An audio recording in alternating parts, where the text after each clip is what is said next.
Welcome back to MVM. Today we have a Kickstarter preview. This one is for Gorus Maximus. It's from Inside Up Games and the same designer who did last year's great game called Summit.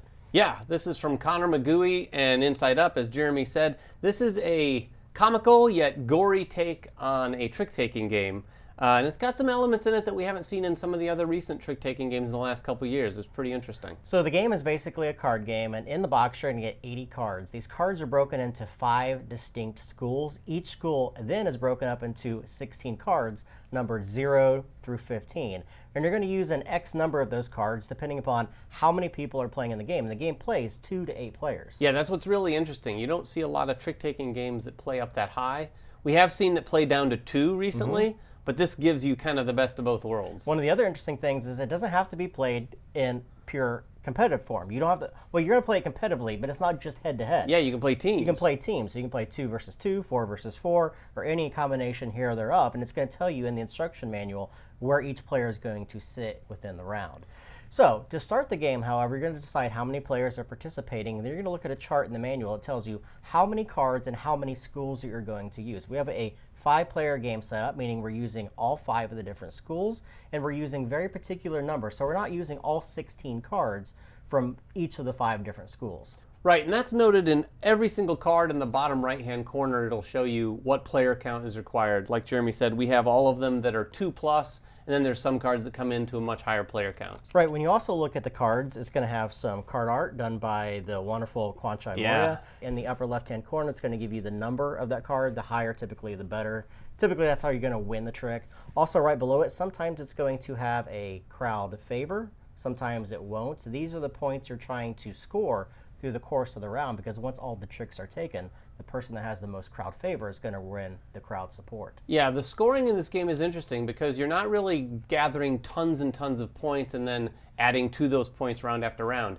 Whoever gets the most points in a round, or a hand if you will, wins a favor token. You know, so you're basically winning bouts in the gladiatorial arena, and the first person to get 3 of those is going to win the game. Yep, so everyone is given a similar number of cards depending upon how many players are participating. In a 5-player game, each player starts with 10 cards in their hand, and then you're simply going to start pick a first player. That first player gets to choose from their hand any card that they wish to lead as their trump card.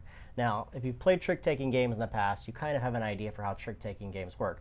This is kind of similar, although there's a slight twist in the game, which makes it really unique. So at the very start, I can choose any one I so wish to play.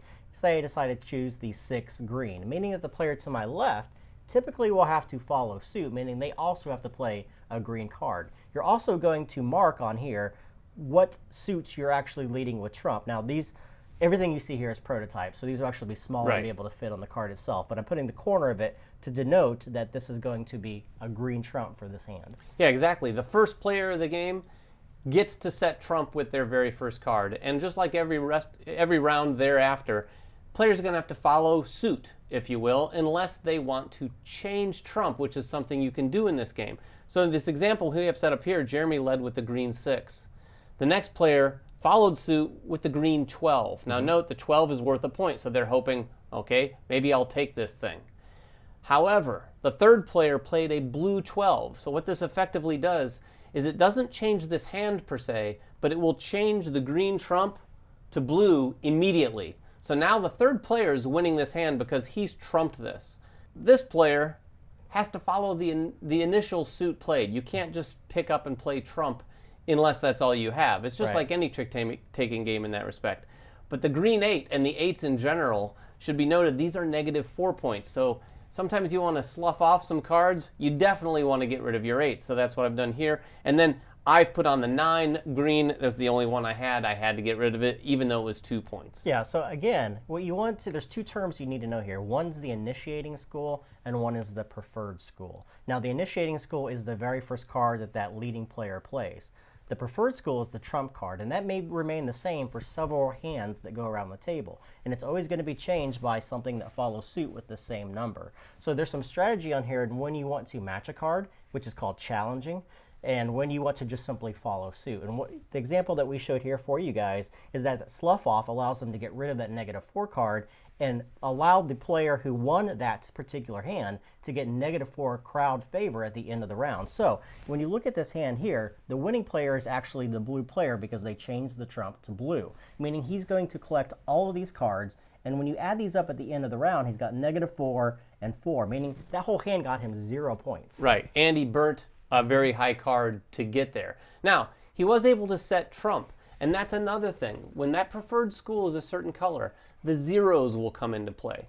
The 0 cards will either score you 0 points or 5 points at the end of the round. Only one of them is going to score 5 points, and that is the 0 card that matches the preferred school at the end of the hand. Yes. So whatever trump is at the end of the hand, whoever took the trick that has that 0 is going to get 5 points. So it's a little tricky to manage that. If you have a bunch of the zeros in your hand, it's difficult to win those because you're going to be playing the lowest card effectively.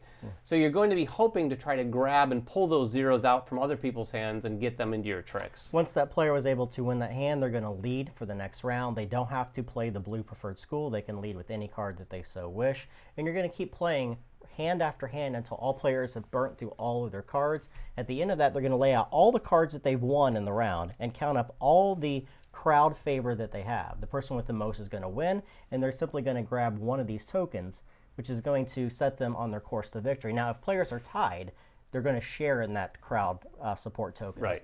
And you're going to play until one player has 3 of them. So it is kind of a race to the end. Now, again, the interesting part to this is that you are allowed to change trump at any given time. So there's some definite strategy on when to play cards and when not to play cards. Yeah, it definitely has a lot of those same things that you're looking for in just about any trick-taking game you play.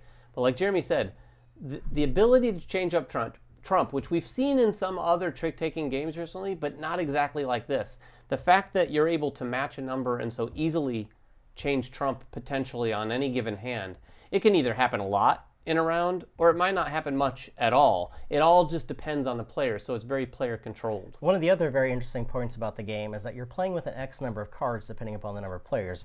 In a 5-player game that we have set up here, you're not going to see the numbers 1, 2, 3, or the numbers 13, 14, and 15, which also have crowd support numbers on them, either high numbers or low numbers. So when you play with an X with more players, you're introducing more cards into that mix, meaning that your strategy changes with whatever player count that you're playing with. Yeah, we've admittedly only played this game at lower player counts up to 4. I really wanted to try this at 8.